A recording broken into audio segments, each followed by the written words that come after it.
Well, the workbenches are full with a billet transmission, a billet transfer case, a regular transfer case, another rear end we're doing, and then you had another 6 feet over there. So we took this workbench and we're working on Drew's rear end. We're going to show you the graceful technique to get this rear cover off.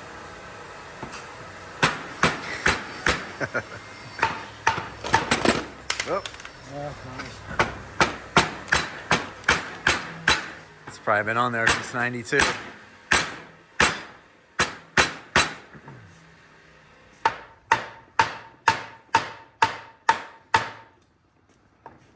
Are they always this stubborn? Yeah. Yeah. Sometimes they are, sometimes they're not. I like to hit on these right here because they have the most meat to them. Yeah. So you don't want to pry on this or anything. We're trying to hit here like he was doing, just like that. Holy shit. So you kind of got to know Yeah. how hard to hit that without breaking it. This isn't corroded too bad. Yeah. So this will clean up pretty good, but sometimes they get Oh, really that good smell. Here. Yeah, this smells genius. Couple things to look at when you take these apart. Check your all-wheel steering gear pump. Okay. We've had a couple of these where these is just like flat. And if you've done a delete, it doesn't matter. But this runs the pump. So the pump actually goes in here. It's kind of like a speedometer gear, turns it. And yeah, so we'll keep tearing this out. And these seals are really hard to get off too. So if you want to see our fabulous technique for that, you can. Small freaking fenders. Sometimes these come out okay, and sometimes you go womp on them. This one doesn't look like it's going to be too bad. Oh man. Watch your face.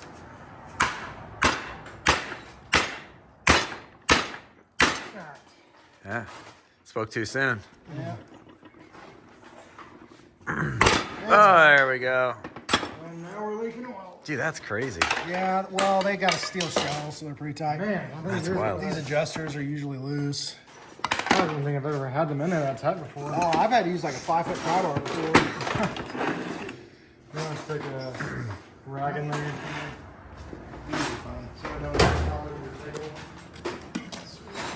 Okay. Yeah, that's actually tight. The adjuster is tight. Sometimes they're not. Yeah, and that's when you know you got a real loose rear end. Yeah. I like prying on them.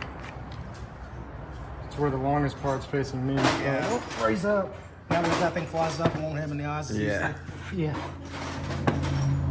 It's coming. There you go. Good Lord. Then this snap ring holds the adjuster in. It's one on each side. Very simple rear end to adjust, actually. So, But you really ought to tear it all the way down. actually, We got a special spanner tool. the craziest thing about these is taking out that bearing that Yeah. fits right behind these. Yeah, so this is That wasn't too bad. now, sometimes you got to womp on that a little bit. But this is the Miller, I guess 65, 68. You can get them on eBay still. It's an OEM tool.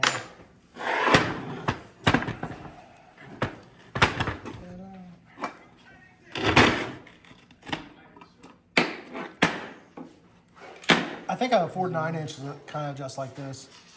This is not a crush sleeve in there. The pinion actually is set with just solid shims, but the carrier part goes back and forth based off of these thread adjusters. There's no shims in this entire.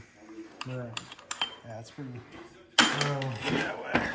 Here's my favorite part and how I bent that table right there. If you look, Oh, yeah, I can see it. There might be a better way to do this, but there this might works. be. Sometimes. Oh, just to break it loose. There it goes. Usually the bearing will just fall right out then. Yep. Sometimes, and then other times I've like lifted this.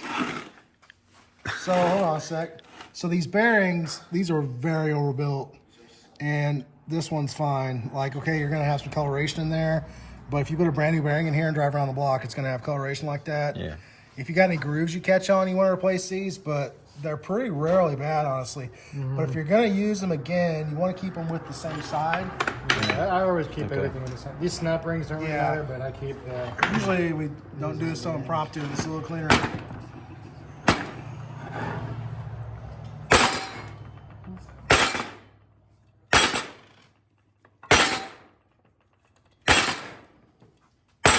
Sometimes you got to be careful on these harder tables. You might crack the case.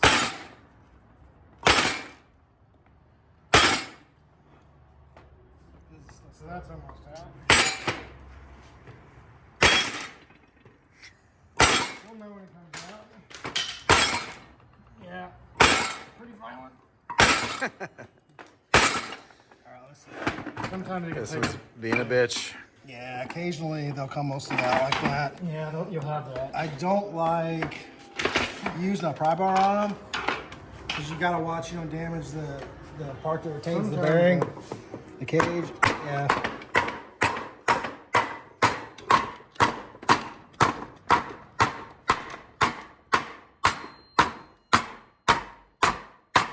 It's coming. It's almost out.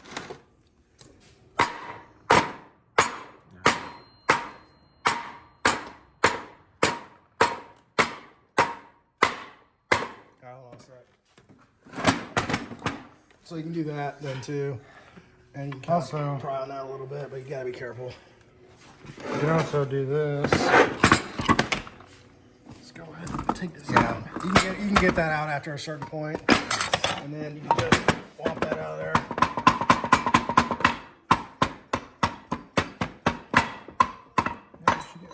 Yep. Wow. Yep. And then you want to inspect these. Obviously, we'll clean these properly, but so far these look really good, actually. Now that's already ready to go. Does that get blasted soon, or you gotta pull that out? Yeah, he's got to push the pinion out. And sometimes you can hit these with a mallet, but I don't recommend it because they're threaded. And you can put the nut on there to protect the threads, but sometimes you're just beating on it. And so we just This is a hydraulic press. You're just pushing it. Yeah, and it's not much. Yeah, these are. Oh, Yeah. Sometimes they almost fall out. There you go. It's just the bearing in there. Yeah. It's on it. I like to put my hand under here so you can catch it. So those teeth aren't hitting that hard. Oh, okay. There's your pinion, There's a shim and here. there's that sleeve. Yeah. I don't believe I saw a shim. It's which stuck in is- the bearing. Yeah. Oh yeah. Oh, I heard it. There it was. Yep. See, this is what sets your bearing preload on your pinion. Okay.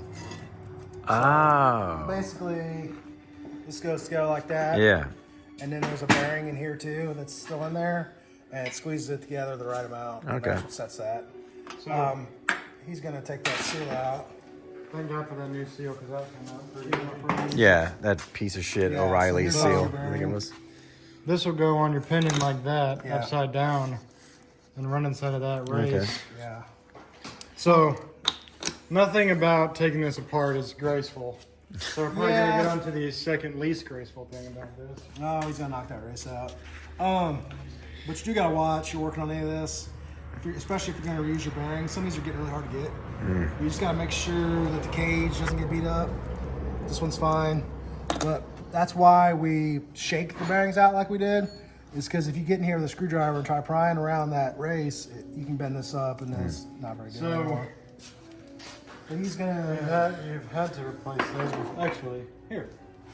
I know shouldn't have thrown this away for a reason. That's a differential, right? Yeah, so this is what it looks like without the gears and the... Yeah. Okay. Oh, all right. That one that's over on the crate was that cause center Okay. diff, and Oh, this okay. is the stock one. That's the stock carrier with the fluid slips on the inside of there. Okay. You take that apart further, there's like a can in there that's the ECU. So if you look in here, there's little slots in there where you can place Yeah. this chisel. Yep. I don't know if you can see it on camera, but you gotta be pretty careful with this because I've done it. He's done it. You'll dent the case or the bearing race, and then the bearing will run bad, or the bearing race won't seat all the way.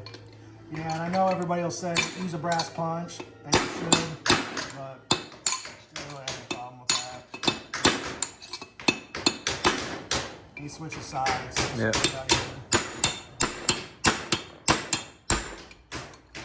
Even the bearing is a lot harder than that punch is anyway.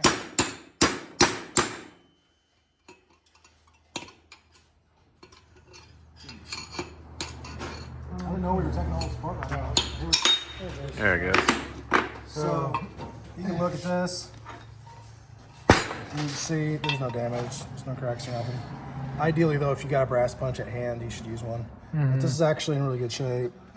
See, there's no pitting, there's no corrosion. Once this is cleaned, we'll actually chuck this in the lathe and hit that with like some Scotch-Brite, and then that'll actually clean that up perfectly. It'll look like new. You can probably see them better from this angle, but That's what's happening here. see those little slots in there, Yeah. right where that chisel goes. Yeah, you gotta be careful not to bump the case there, because if you raise a part of that, it'll mess your bearing up.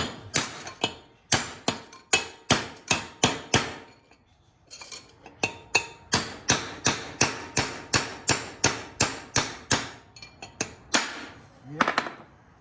The main reason we take these out is for close inspection, but we also, if we sandblast this case and it traps dirt behind this race, it'll come out later. It'll be hard on your parts. So that case is fully stripped now, So- isn't it? So that's how this goes together. So we have a lot of problems with these bolts right here. Yeah, they break off. A lot of the times, well, you were lucky. A lot of the times, the nut on it, or where you put the socket, will break off, and we'll have to weld a whole other nut on it. Yeah, this one came out fairly easily. It wasn't too Yeah. bad. But they break off in there, I'd say 33% of the time. Oh, really? It's pretty common.